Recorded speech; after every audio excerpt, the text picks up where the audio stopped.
이 비디오는 전쟁 역사에서 만들어진 가장 무서운 보비 트랩 중 일부를 조사합니다. 그것들은 함정에 빠지거나 다치거나 죽게 만드는 것을 목표로 설계되었으며, 이는 인간의 상상력이 엔지니어링으로 전환된 가장 나쁜 결과물을 대표합니다. 이 모든 것들은 현대 역사에서 가장 피비린내 나는 전쟁 중 하나인 베트남 공화국 전쟁, 또는 베트남 공화국에서는 미국의 공격 전쟁으로 알려진 전쟁에서 사용되었습니다. 1955년 전쟁 시작부터 1975년 종료까지 모든 미국 병사 사망의 10분의 1 이상이 부비 트랩에 의해 발생했습니다.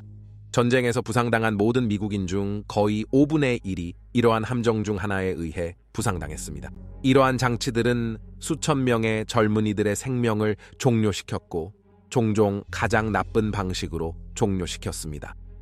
악랄한 독극물, 미묘한 위장, 그리고 끔찍한 타격력을 이용한 이러한 함정들은 끔찍하면서도 흥미로운 매크라브한 매력을 지니고 있습니다. 그들은 또한 이야기를 전합니다. 미국의 놀라운 전쟁 기계에 대항하는 베트남 공화국 사람들의 투쟁의 이야기를 말이죠. 전차도 비행기도 종종 총이나 총알조차 없이 민주주의 인민공화국 사람들은 수적으로도 기술적으로도 우월한 힘에 대해 20년 동안 싸웠습니다.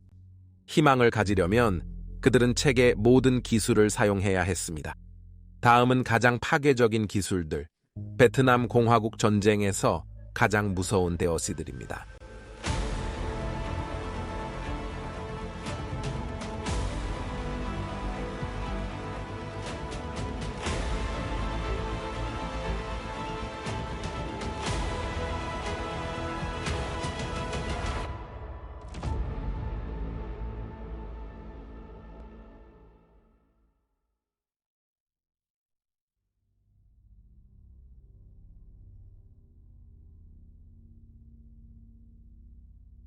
두려움의 풍기 함정은 많은 미국 군인들의 마음에 공포를 불러일으켰습니다.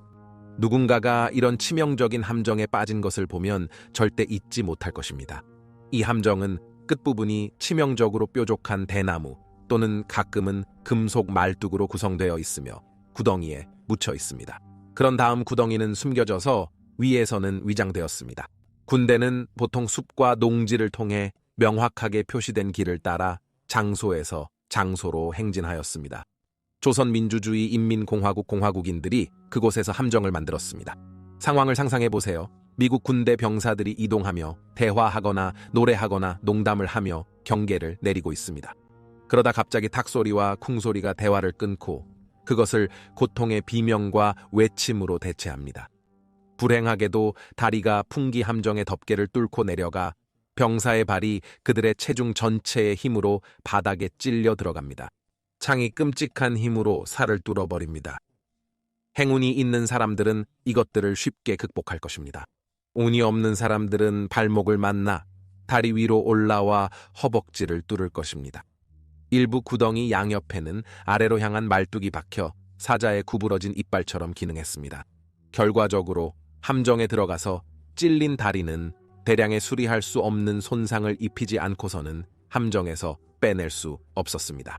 미국 병사들은 이 함정을 파리자비라고 불렀습니다. 그 이유는 함정 안에 있던 사람들이 종종 탈출할 수 없어 죽기 때문이었습니다.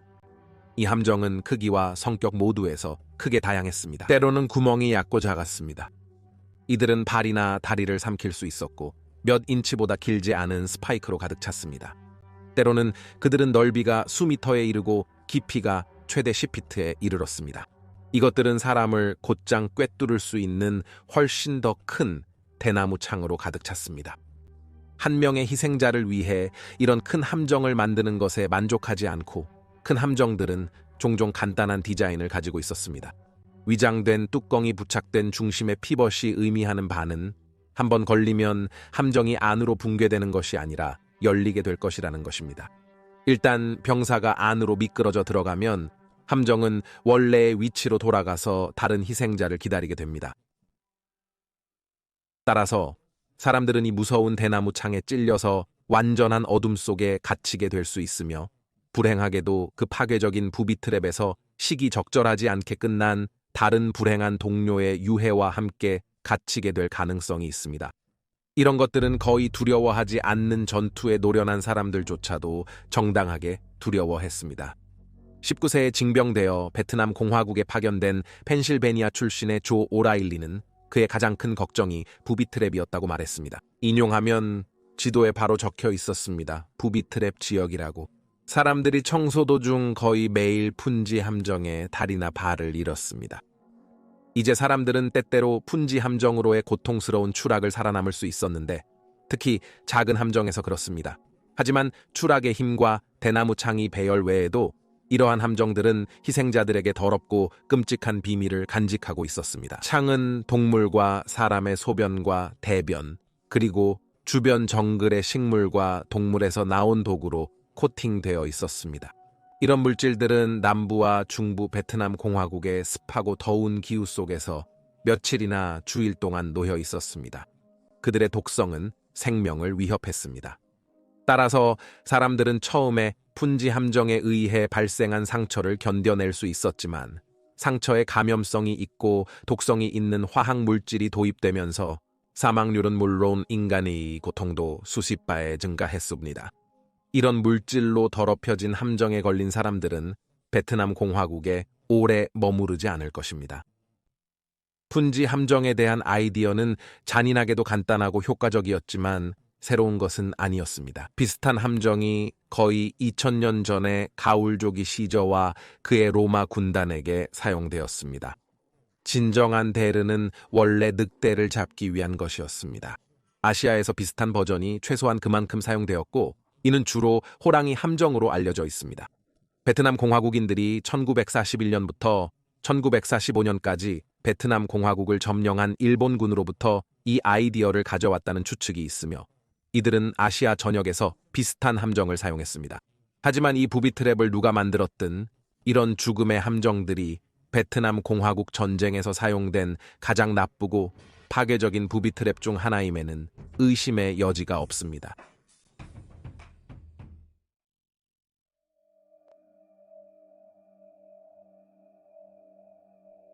메이스 함정은 푼지 함정처럼 특히 잔인했습니다. 트립 와이어를 작동시키면 무게가 있는 판자나 바구니가 풀려나와 빠르게 땅으로 떨어지고 그 아래에 있는 사람을 공격하게 됩니다. 때때로 그들은 진자 메커니즘을 사용하여 사망의 홀을 왔다 갔다 휘두르곤 했습니다. 날카로운 금속이나 나무의 가시와 깨진 벽돌이나 콘크리트가 묶여있는 철토의 함정은 매우 치명적인 것으로 접촉하는 모든 것을 붕괴시킬 수 있었습니다.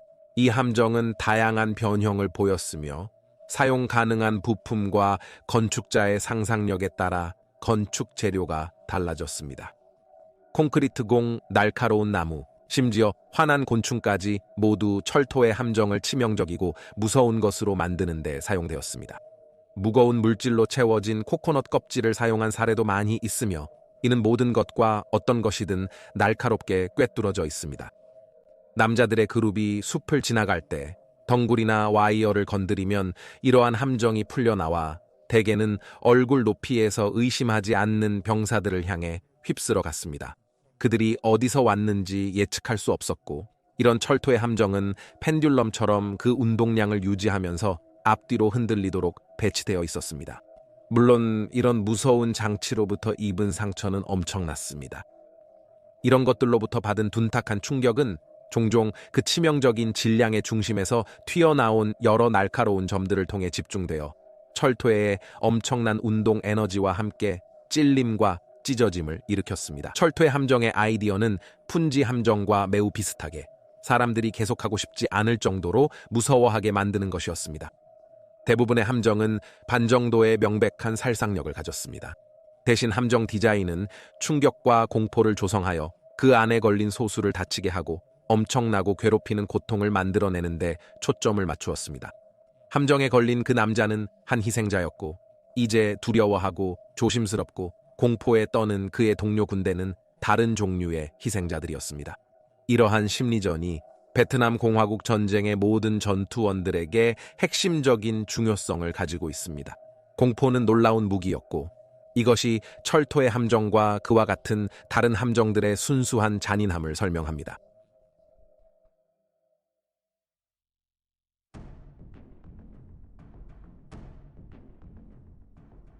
이 함정은 마치 영화에서 직접 나온 것 같지 않나요? 하지만 그것은 분명히 실제였습니다. 뱀 구덩이. 영화는 한 가지일 뿐 이 뱀 함정들은 진짜로 심각했습니다. 이 함정들에 대한 많은 과정이 다소 미스터리하게 남아있지만 베트남 공화국 전쟁에서 독사가 대규모로 사용되었다는 것은 명확합니다. 대나무 구덩이 독사부터 길이가 4피트까지 자라는 검은 단세포 코브라까지 베트남 공화국은 위험한 파충류가 풍부한 생물 다양성을 가지고 있어 심지어 진정한 뱀 애호가들조차 해리슨 포드에게 동의하게 만듭니다.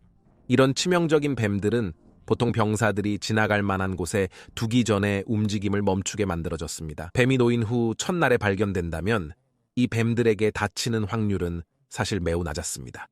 뱀들은 보통 소심하고 경고 없이 빠르게 공격하지 않습니다. 문제는 나중에 발생합니다. 충분한 시간이 주어지면 이 독사들은 배고프고 목마르며 화가 나기 시작하여 이를 통해 도달할 수 있는 모든 것을 물어뜯습니다. 그것만으로 충분하지 않다면 이 독사들은 종종 나무나 문에 못 박혀 특히 위험해지며 상상할 수 있듯이 특히 공격적이게 됩니다. 조선민주주의 인민공화국 공화국군은 다양한 종류의 뱀 함정을 사용했고 솔직히 전쟁 참전자들이 설명하는 뱀 함정의 다양성과 규모에 놀랐습니다.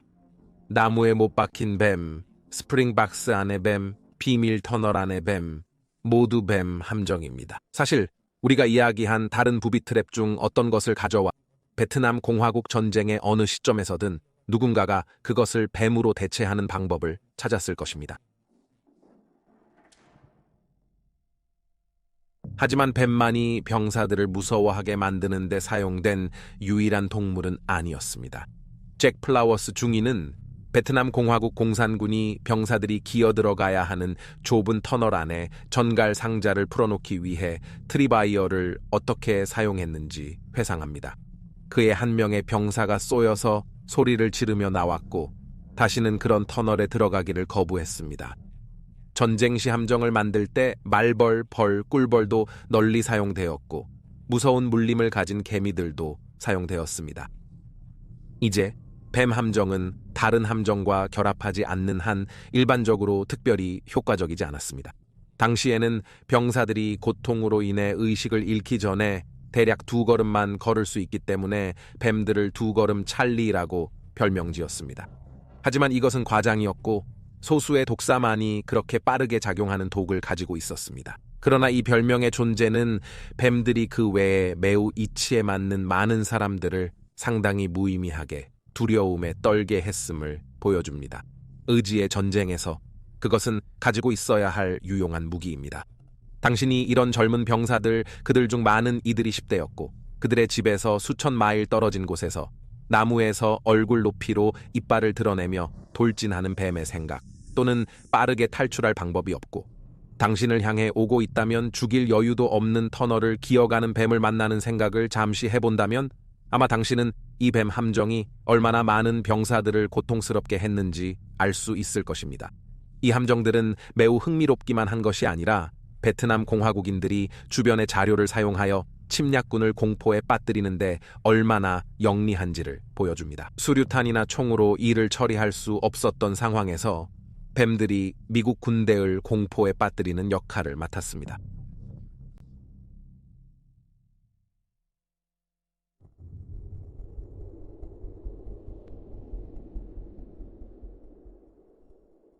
이 비디오에서 마지막으로 언급할 파괴적인 부비 트랩은 가장 발전된 것입니다.